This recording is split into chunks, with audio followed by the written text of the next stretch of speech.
Hey guys and girls, my name's Alan, and today I'm bringing you the second part of my gameplay commentary on my thoughts and opinions on rage quitting. Now, I've watched the previous video that I did. If you haven't seen it yet, I'll link it in the description. Basically, I think I sounded a bit like an ass. And if that's how I came across, I do apologise. I didn't mean for it to come across like that. All I meant to say was, if you're doing badly in a game, and I know it's not always through choice, no one intends to play badly, well I certainly hope they don't. Sometimes, you know, it's just out of your control. And all I meant was in that previous commentary was that if you are playing badly, there's probably a reason why you're playing badly, and it's usually something that you can adjust, unless it's crappy internet, in which case that's I don't know if you can do too much about that. But you know, there are things that you can do to improve your internet slightly, but there's not a great deal to do if you are completely in the middle of nowhere and playing on a, you know, half a megabyte connection or something like that.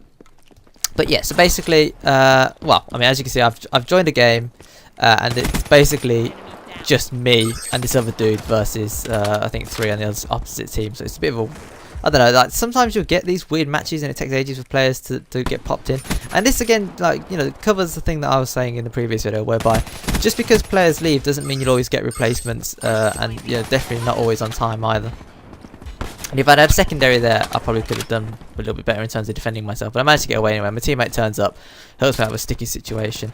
So yeah, what I was saying is, in the previous game, I might as well just recap it entirely. So I said that if you're posting bad scores, there's a reason why you're playing badly. And you know, I think that's a fair comment. It might sound a bit harsh, but I think it's a fair comment. So, well, I mean, what would I do if I was playing badly? Well, first off, I'd have to, you know, if I'm using a weapon and I'm not getting kills with it, that's instantly, like, that's something I would change up.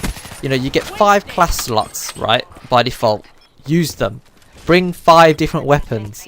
Okay, you don't need to bring 5 classes of the same weapon, because then if you do suck with that weapon, or if you get put on a map and you forget to change your classes, and it's a weapon that, for example, I mean, I can sort of snipe, but I wouldn't want to snipe on a CQC map such as Combine, right? Which is why I've got SMG class. But if, you know, I could also use an AR on this map as well, an assault rifle. So if, you know, if need be, I've got an AR class.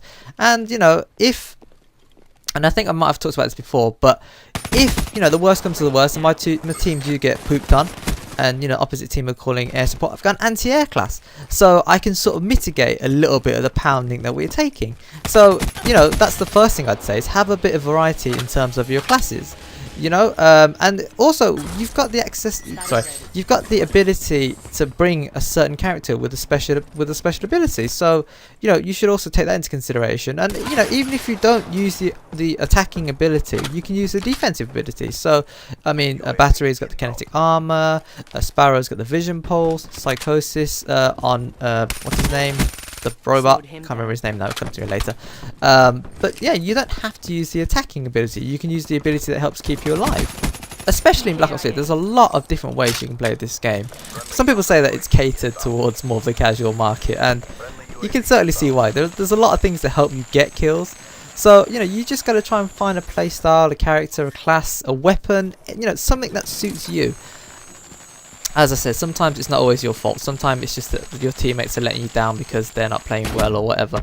But then, as I said, you should always have a class where you can fall back on. So I've always got a ghost class, yeah, in case, you know, my team constantly giving away enemy UAVs, then I can, you know, I can go under the radar. You know, I've also got a silence class, which happens to be the same class, by the way, a silence ghost class. So I can go around, still kill enemy players, but still stay off the radar, and you know, that's a good thing. So I recommend that. I recommend having a ghost class. I recommend having a silencer class.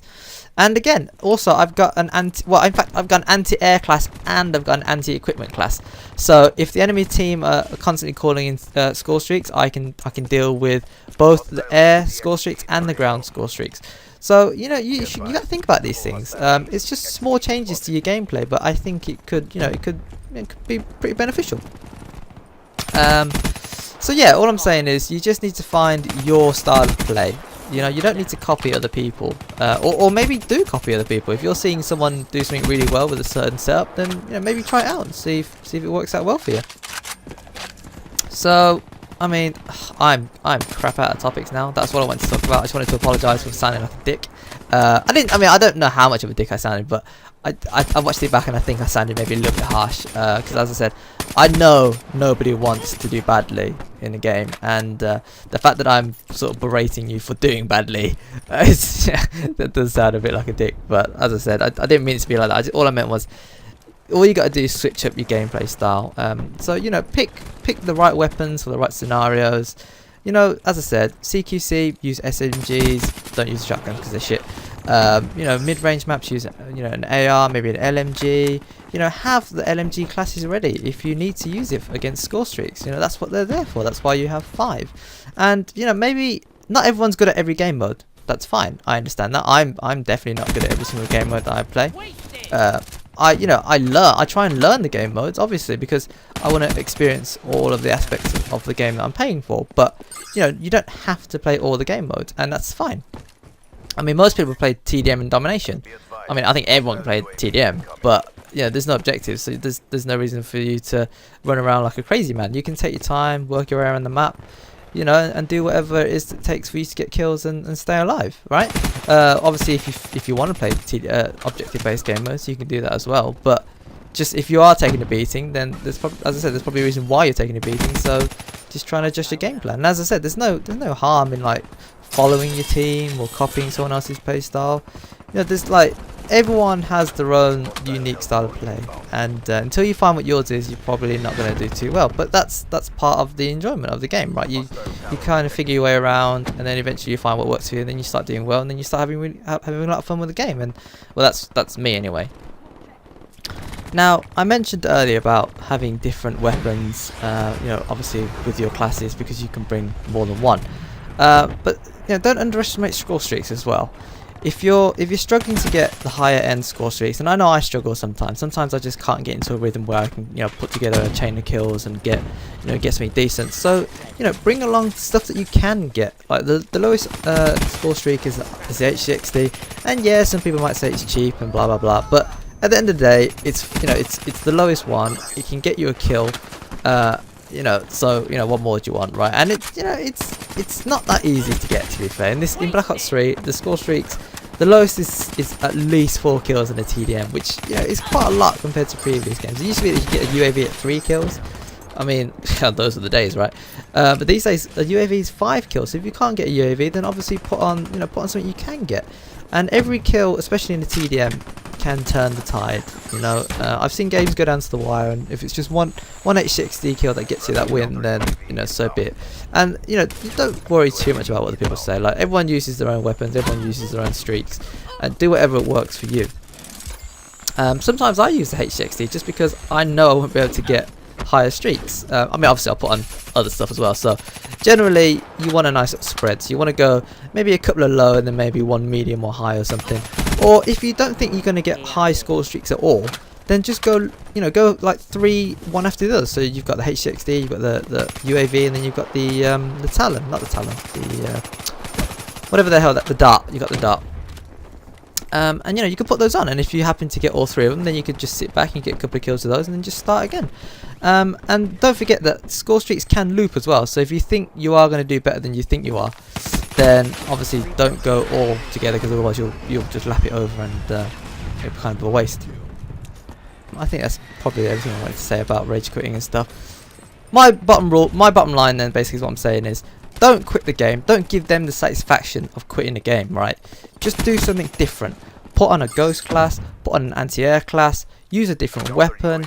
If you're taking an absolute pounding and you're the only person left on your team, sit in the corner and camp it out. There is no shame in that. You didn't quit the game, your teammates did. If anything, they should feel bad, right? But if all you're doing is just trying to stay alive and trying to, you know, just because obviously, you know, I've said it before, I hate rage quitting, and I'll never do it unless you know, it's like the situation is just completely unbearable, and that's usually only occurs if I'm the last man standing or something like that.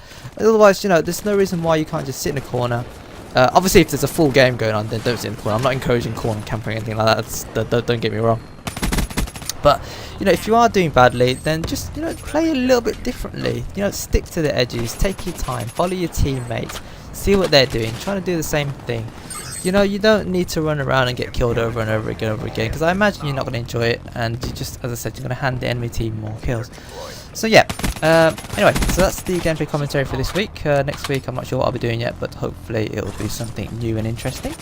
As always, thanks for watching. If you enjoyed the video, consider tapping that like button for me. I really do appreciate it. And let me know. I mean, what are your views on rage quitting and stuff like that? I mean, how do you feel? I mean, okay, I'm not going to ask you to openly admit that you rage quit all the time, but you know, I mean, what are your thoughts on the situation? Do you think more could be done to prevent people from rage quitting? Should there be a penalty even for rage quitting, or should there be like immunity if your entire team rage quits and you're the only person standing? Is that fair? You know. So yeah, let me know in the comment section below, and until the next video, take care, thanks for watching, and I'll see you later.